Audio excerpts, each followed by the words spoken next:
नमस्कार, बहुत स्वागत है आपका डेली 24 भारत में। मैं हूं आपके साथ अनीता शर्मा। शुरुआत करते हैं उत्तर प्रदेश की बड़ी खबरों से। खबर यूपी के झांसी से है, जहां पर माफिया से नेता बने अतीक अहमद के सबसे छोटे बेटे अबान अहमद की सड़क हादसे में मौत हो गई है। पुलिस के अनुसार तेज रफ्तार कार डिवाइडर से टकरा गई, जिसके बाद से अबान और उसके साथी सोनू की मौके पर ही मौत हो गई। हादसा उस समय हुआ है जब अबान प्रयागराज से झांसी जेल में बंद अपने बड़े भाई अली अहमद से मिलने जा रहा था। दुर्घटना में कार सवार 3 अन्य लोग भी घायल हुए हैं, जिन्हें अस्पताल में भर्ती कराया गया है। यूपी की राजनीति में राम मंदिर के चढ़ावे को लेकर सियासत तेज हो गई है। समाजवादी पार्टी की सांसद डिंपल यादव ने बीजेपी पर गंभीर आरोप लगाते हुए कहा कि मंदिर में अपना चोरी कर दी है और ना जाने कितने हजार करोड़ का दान भारतीय जनता पार्टी और उनके साथ सगी साथियों ने लूट लिया है। डिंपल यादव ने ये बयान राम मंदिर के चढ़ावे और दान में कथित अनियमितताओं को लेकर दिया है। उनके इस आरोपों के बाद से प्रदेश की राजनीति में बयानबाजियां अब तेज हो गई है। वहीं बीजेपी ने ऐसे आरोपों को खारिज करते हुए इन्हें राजनीतिक बयानबाजी बताया है।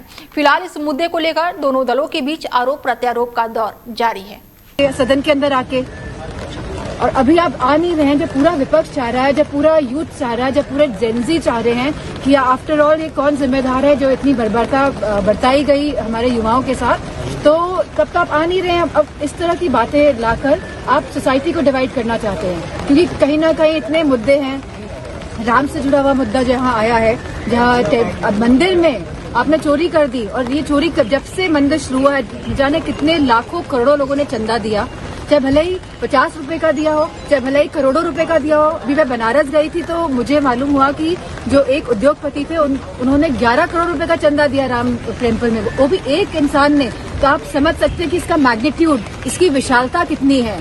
न जाने कितने हजार करोड़ रुपए का चंदा और दान और गुप्त दान और धातु दान भारतीय जनता पार्टी और उनके संगी साथियों ने लूट लिया है। तो इस बारे में आप चर्चा नहीं चाहते। हम तो चाहते हैं कि बच्चों के मुद्दे पे, युवाओं के मुद्दे पे चर्चा हो। हम चाहते हैं कि राम मंदिर के मुद्दे पे चर्चा हो, क्योंकि ये हमारी आस्था से जुड़ा हुआ मुद्दा है। और जो लोग धर्म के नाम पे वोट बटोरते हैं, धर्म के नाम पे तो वोट बटोरते हैं आप लोग, जो लोग धर्म के नाम पे वोट बटोरते हैं, आप चर्चा नहीं करना चाहते आज राम मंदिर के नाम पे। आप प्रभु राम जी को के नाम पे चोरी कर रहे हैं और चर्चा नहीं चाहते सदन में। तो क्यों नहीं चाहते हैं आप? पूरा विपक्ष इस बात में एक है कि युवाओं को लेके सदन के अंदर चर्चा हो। राम मंदिर को लेके जिस तरह का भ्रष्टाचार दान पात्र में हुआ है, उसको लेके भी चर्चा सदन के अंदर हो। और ये सब बातें जो अब आएंगी, ये आप ध्यान रखिएगा कि ये खाली चुनाव के मद्देनजर ये बातें लाई जाएंगी और लोगों में डिवीजन करने के लिए, जिससे कि जिस एकता के साथ यूथ आया है, कहीं ना कहीं ये सरकार हिली है। तो इसी चीज को लेके अब इस तरह के मुद्दे लगातार सामने लाए जाएंगे। आके सदन के वहीं यूपी की राजनीति में ब्राह्मण वोटों को लेकर सियासी घमासान तेज हो गया है। समाजवादी पार्टी के प्रमुख अखिलेश यादव ने ये कहा कि पीडीए का पी पंडित भी है, और ऐसे में डिप्टी सीएम ब्रजेश पाठक और बीजेपी विधायक शलभ मणि त्रिपाठी ने उन पर तीखा हमला बोला।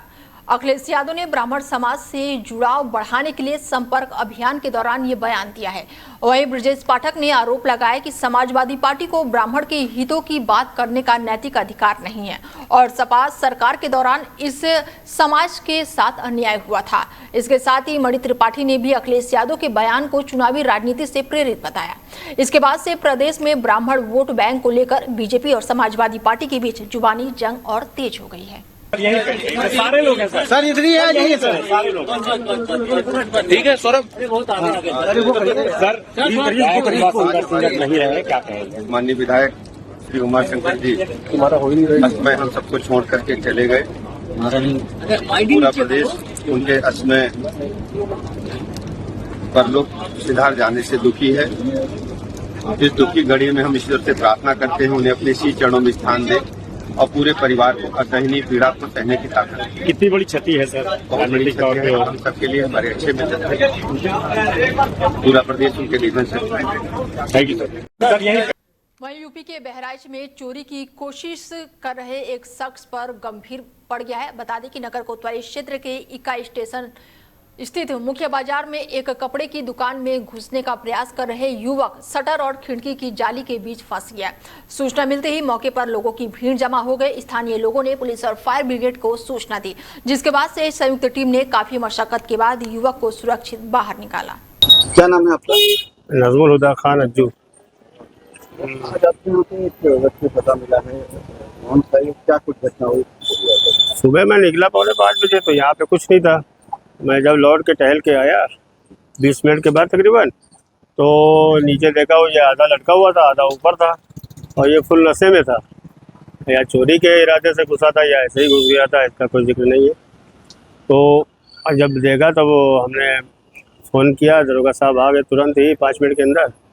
तब उन्होंने फायर ब्रिगेड बुलाया, फिर इसको कटवाया है। लेकिन वो मक्कारी कर रहा था, वो घुसा था चोरी के हिसाब से, लेकिन हो गया फंस। नशे में हालत तो ज़्यादा था, इसलिए वो उसी में फंसा रह गया। और उसके बाद जब वो फायर ब्रिगेड वाले आए हैं, शटर को काटा है नीचे से, फिर उसको निकाला है, उसको निकाल के ले गए। कौन सी दुकान है आपकी, कुछ नाम? ये हमारी मार्केट है, और ये टेरिकाट हाउस और सरदार जी साड़ी वाले की उसमें किराए पे दुकान है, और नीचे बेसमेंट सरदार जी का है, तो उसमें शटर लगा हुआ है। और वो अभी सुबह का मामला है, खुलने का कोई वक्त ही नहीं है। वहीं बहराइच क्षेत्र में कई दिनों से ग्रामीणों में दहशत का कारण बना तेंदुआ आखिरकार वन विभाग के पिंजरे में कैद हो गया। त्रिलोकगढ़ी गांव और आसपास के इलाकों में तेंदुआ लगातार आबादी में पहुंचकर बकरियों और मवेशियों का शिकार कर रहा था, जिससे ग्रामीणों में भय का माहौल था। शिकायत मिलने पर वन विभाग ने गाँव के पास पिंजरा लगाया था, जिसके बाद से तेंदुआ पिंजरे में फंस गया। बहराइच के रुपई डीहा थाना पुलिस ने भारत नेपाल सीमा पर नशा तस्करी के खिलाफ बड़ी कार्रवाई करते हुए एक तस्कर को गिरफ्तार किया है। पुलिस ने आरोपी के कब्जे से 50 ग्राम से अधिक अवैध स्मैक बरामद किया है, जिसकी अंतर्राष्ट्रीय बाजार में कीमत करीब 11 लाख रुपए बताई जा रही है। मुखबिर की सूचना पर सीमांत डिग्री कॉलेज के पास घेराबंदी करके आरोपी शहजाद को पकड़ा गया। वहीं कानपुर के हनुमंत विहार थाना क्षेत्र में एक रेस्टोरेंट के अंदर युवक पर जानलेवा हमले का मामला सामने आया है। आरोप है कि आधा दर्जन से अधिक लोगों ने पहले युवक का मोबाइल छीना और फिर कुर्सियां और लोहे की रॉड और लात घूंसों से उसकी बेरहमी से पिटाई कर दी। घटना रेस्टोरेंट में लगे सीसीटीवी कैमरे में कैद हो गई है। पीड़ित ने सिद्धार्थ त्रिवेदी उर्फ पासा, सीपी पांडे और आदित्य समेत अन्य लोगों पर हमला और मोबाइल छीनने और जान से मारने की धमकी देने का आरोप लगाते हुए पुलिस ने कार्रवाई की मांग की। क्या नाम है तुम्हारा? रोशन। कहाँ के रहने वाले हो? गल्ला मंडी। क्या मामला हुआ आज? हम अपना काम गए थे, अपने दोस्त से मिलने वापस आ गए। फिर उसके बाद उसने बुलाया थोड़ा काम से, CID लगा के रखे थे, मोबाइल ले लेना हमारा। उसके बाद मोबाइल मांगने गए तो कह रहा मोबाइल हम देखेंगे। उसके बगल में दे दिन अपने, उससे मोबाइल मांगने गया, वो नहीं दे रहा। जब छीनने लगे तो हाथ पैर चलाने लगे, कुर्सी लेके आए, कुर्सी मार दिन। कोई थे आदित्य त्रिवेदी, शिल्पी और पासा, इतने लोग थे। इन लोगों ने मारना शुरू कर दिया और बाकी सब लोग धीरे धीरे मारने लगे। कहाँ का मामला? कहाँ का मामला? मामला ये हनुमंत विहार थाने की तरफ था। ठीक। वहीं सावन माह के पावन अवसर पर अमेठी के कटारी गांव में शिव भक्तों का जत्था बाबा बैद्यनाथ धाम के लिए रवाना हुआ। करीब 2 दर्जन श्रद्धालु बोल बम के जयघोष के साथ निहालगढ़ रेलवे स्टेशन होते हुए सुल्तानगंज के लिए निकले। वहां से पवित्र गंगा जल लेकर सभी श्रद्धालु पैदल कांवड़ यात्रा शुरू करेंगे और बाबा बैद्यनाथ धाम में जल अभिषेक करेंगे। जत्थे के रवाना होने के दौरान पूरे गाँव में भक्तिमय माहौल देखने को मिला। अमेठी के वसीरगंज विद्युत उपकेंद्र में लगातार हो रही बारिश के बीच पावर हाउस की इमारत टपकने लगी है और छत से पानी रिसने के कारण कंट्रोल रूम में जलभराव जैसी स्थिति बन गई। इसके बावजूद भी विद्युत कर्मी जान जोखिम में डालकर बिजली आपूर्ति बनाए रखने का काम कर रहे हैं। संविदा कर्मचारियों का कहना है कि भवन बनाने के बाद से हर बारिश में छत टपकती है, लेकिन अब तक स्थायी समाधान नहीं किया गया है। वहीं यूपी के अमेठी में जंगल रामनगर बाजार में मामूली विवाद को लेकर 2 नाबालिग किशोरों के साथ मारपीट का मामला सामने आया है। आरोप है कि आधा दर्जन से अधिक लोगों ने दोनों किशोरों की बेरहमी से पिटाई कर दी और जिसमें एक किशोर गंभीर रूप से घायल हो गया है, जबकि दूसरों को भी गंभीर चोटें आई हैं। दोनों घायल कुछ समय तक मौके पर पड़े रहे और बाद में एम्बुलेंस की मदद से उन्हें अस्पताल में भर्ती कराया गया है। के जिला अध्यक्ष जंग बहादुर यादव ने मुख्यमंत्री योगी आदित्यनाथ के प्रस्तावित कार्यक्रम से पहले हुई बुलडोजर कार्रवाई को लेकर प्रशासन पर सवाल उठाए। उन्होंने आरोप लगाया कि गरीबों की दुकानों पर कार्रवाई से पहले प्रशासन को नियमानुसार नोटिस देना चाहिए था। जंग बहादुर यादव का कहना है कि बिना पर्याप्त अवसर दिए की गई ये कार्रवाई उचित नहीं है और इससे गरीब दुकानदार प्रभावित हुआ है। उन्होंने प्रशासन से नियमों के अनुरूप कार्रवाई करने की मांग की। गोविंद साहब में माननीय मुख्यमंत्री जी का आगमन होने वाला है और आने के पहले ही बुलडोजर गरज गया। जिस तरीके से वहाँ पर लोगों की दुकानों को तोड़ा गया। और अगर कोई बात थी तो प्रशासन को पहले लोगों को नोटिस देना चाहिए था। कम से कम जो गरीब परिवार और जिसमें 99% निषाद परिवार के लोग, उन लोगों के जो सामान पड़े थे, जो उनकी गृहस्थी के सामान थे, उनको बाहर निकालने का मौका भी देना चाहिए था। इस बीच एक लड़की बच्ची का सोशल मीडिया पर जब वीडियो वायरल होता है और वो सरकार को कोसती है, लेकिन रात में ही जा कर के आलापुर के प्रशासन अमले ने उसके ऊपर दबाव बनाने का काम किया और सरकार की वाहवाही लूटने के लिए उसके बयान को पलटने का काम किया। हमें मांग करते हैं कि इसमें जिन भी परिवारों का नुकसान हुआ है उनके नुकसान की भरपाई किया जाए और अंबेडकर नगर के सभी समाज के लोगों से भी चाहेंगे कि ये बुलडोज़र अंबेडकर नगर में जिस तरीके से एक बच्ची के ऊपर गरजा था, उसका किताब लेके भगी जलालपुर में, फिर दूसरा गरज गया जिस पर एक बिटिया का वीडियो वायरल हुआ, हम सब मिल करके आने वाले 27 में इनको कुर्सी से भगा करके इनकी बुलडोज़र की रफ्तार को ख़त्म करने का काम करेंगे। पीलीभीत के जिलाधिकारी ज्ञानेंद्र सिंह ने कलेक्ट्रेट और विकास भवन के औचक निरीक्षण करके बड़ा एक्शन लिया है। निरीक्षण के दौरान 15 से अधिक कार्यालयों में 60 कर्मचारियों और कई अधिकारी अनुपस्थित मिले। ऐसे में डीएम ने सभी अनुपस्थित अधिकारियों और कर्मचारियों का एक दिन का वेतन काटने और उनसे स्पष्टीकरण लेने के निर्देश दिए हैं। जांच के दौरान जिला पंचायत और साथ ही जिला आपूर्ति, समाज कल्याण, निर्वाचन, पंचायती राज और साथ ही सीडीओ कार्यालय समेत कई विभाग की उपस्थिति पंजीकरण की जाँच भी की गई।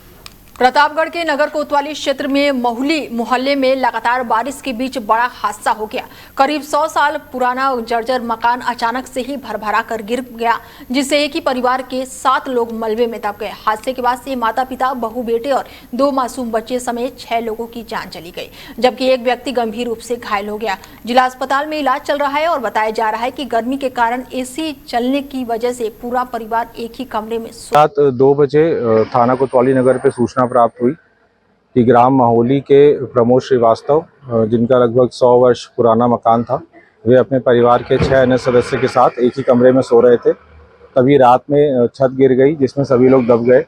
मौके पे उनका एक पुत्र जो है मौके से बच्चे निकल गया था उसी समय, और बाकी वो और उनके परिवार के 5 अन्य सदस्य मलबे में दब गए। पुलिस टीम और फायर टीम की सहायता से मलबे को हटाकर सभी 6 लोगों को जिला अस्पताल भिजवाया गया, जहां चिकित्सकों द्वारा उन्हें मृत घोषित किया गया है। अग्रिम विधिक कार्रवाई की जा रही है। हादसे की वजह क्या रही है सर? लोगों के द्वारा बताया गया कि लगभग 100 वर्ष पुराना मकान था, जर्जर हालत में था और बरसात का मौसम था, ऊपर पानी भरा हुआ था, संभवतः इसी वजह से वहीं फिरोजाबाद में लगातार हो रही मूसलाधार बारिश के बीच बड़ा हादसा हो गया। बता दें कि क्षेत्र में परिया मऊ गांव में एक मकान की छत अचानक से ही भरभरा कर गिर गई और हादसे में एक ही परिवार के 6 लोग मलबे में दब गए। ग्रामीणों ने तत्काल राहत काम शुरू किया और सभी को मलबे से बाहर निकाला। सूचना पर पहुंची पुलिस ने घायलों को अस्पताल पहुंचाया। गंभीर रूप से घायल हरिओम, सविता, 2 बच्चे और एक महिला को बेहतर इलाज के लिए ट्रामा सेंटर रेफर किया गया। क्या नाम है आपका? गनई लाल सत्ता। कैसी घटना हुई थी? ये घटना ऐसे हुई साहब, बारिश हो रही थी सुबह, उनके दरवाजे पे हम भी बैठे थे, इनके भाई भी बैठे थे। इनकी दीवार मतलब छत गिर पड़ी, पुरानी छत थी और एकदम ये 4-5 लोग, पत्नी खाना बना रही थी, ये लोग चारपाई पे बैठे थे या लेटे थे पता नहीं, देखा तो ये लोग दब गए थे सभी लोग। इनको सब लोगों ने आनंद फानंद में आके मिल के निकाला। कितने लोग दबे थे? 6 लोग दबे थे साहब। एक हरिओम है, हरिओम की पत्नी, हरिओम के 4 बच्चे थे। जी सर। कहाँ की घटना है?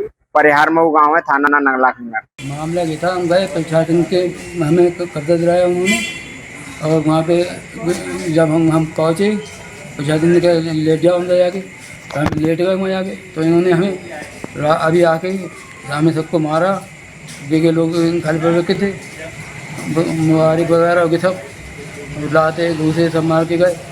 फिर बोले यहाँ से हटो, भागो यहाँ। वहीं बदायूं में जमीन विवाद को लेकर मारपीट का मामला सामने आया है। आरोप है कि एसडीएम सदर द्वारा वैध कब्जा दिलाए जाने के बाद से मीरा सराय रोड स्थित एक प्लॉट पर कुछ लोगों ने हमला बोल दिया और ऐसे में पीड़ित पक्ष का कहना है कि हमलावरों ने 4 दीवारें तोड़ दी और विरोध करने पर एक महिला समेत 2 लोगों को लाठी डंडों से पिटाई कर दी, जिससे दोनों घायल हो गए। पीड़ितों का आरोप है कि घटना के बाद से पुलिस चौकी पहुंचने पर उनकी तहरीर नहीं ली गई। मामला ये था, हम गए प्रशासन के, हमें कब्जा दिलाया उन्होंने और वहाँ पे जब हम पहुँचे प्रशासन ने क्या लेट जाओ अंदर जाके, हम लेट गए वहाँ जाके, तो इन्होंने हमें अभी आके हमें सबको मारा। देखे लोग खाली पर रखे थे, मुबारक वगैरह के सब लाते घूसे सब मार के गए। फिर बोले यहाँ से हटो, भागो यहाँ से, फटिया हमारी सब फेंकी।